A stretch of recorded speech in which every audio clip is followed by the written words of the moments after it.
Mga kaibigan, bago ko kami magpatuloy, ako muna mababati sa inyo ng isang magandang gabi sa inyong lahat, mga kaibigan. Mali. Anong mali? Yan ang sinasabi ko. Pagbabati kayo, walang masasabi sa iyo.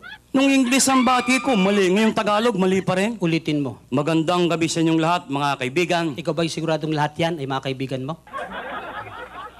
Nakatawa silang lahat sa Hindi akin. lahat na tumatawa at pumapalakpas sa kaibigan mo. Ibang ang tingin siya parang kang baboy na sa harapan nila. Sisiraan mo na naman. Hindi mo siguradong lahat yan ay kaibigan mo.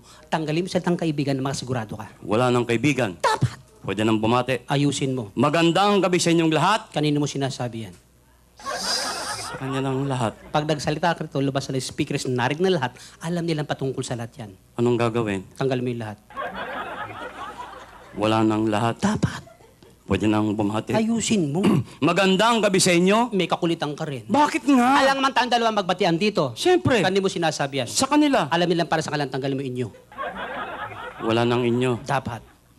Magandang gabi. Ano ba ngayon? Gabi. Hindi tanghali. Hindi. Hindi hapon. Hindi rin. Lalong hindi umaga. Hindi. Huwag mo silang gawing tanga. Alam nilang gabi ngayon. Anong gagawin? Tanggalin mo yung gabi. Wala nang gabi. Dapat. Maganda. Paano yung pangit? Ay, meron dyan maganda lang. Sa paningin lang kitang minamahal.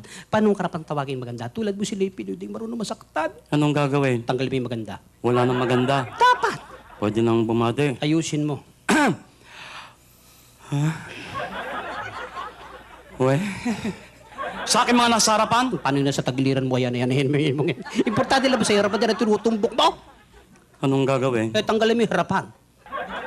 Sa mga walang harap? Buisit. Tinanggal mo lahat. Ano pang gagawin ko rin eh? Luma na kasi yung pagbati mo. Naalala mo, ilang buwan nakakalipas. Nang galing tayo ng Israel, nang galing tayo ng Japan, nang galing tayo ng Australia, ng Amerika.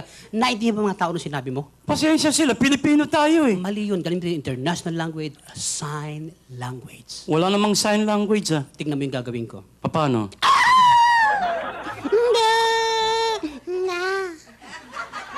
Wala akong naintindihan eh. Good evening, ladies and gentlemen. Buiset. Kita mo puro ba karamihan babae mga nasa Oo, audience. nagkaintindihan kami. Puro kakalokohan. Ano na naman yung pinagyayabong mo kanina sa bar na yaki, nag-abroad ka raw nung hindi pa tayo magkasama? Totoo lang po yun. Bago kami nagsama bilang pork chop, ako'y nakarating na sa ibang paano ng daigdig. Yung pangit mong yan, tinanggap sa abroad.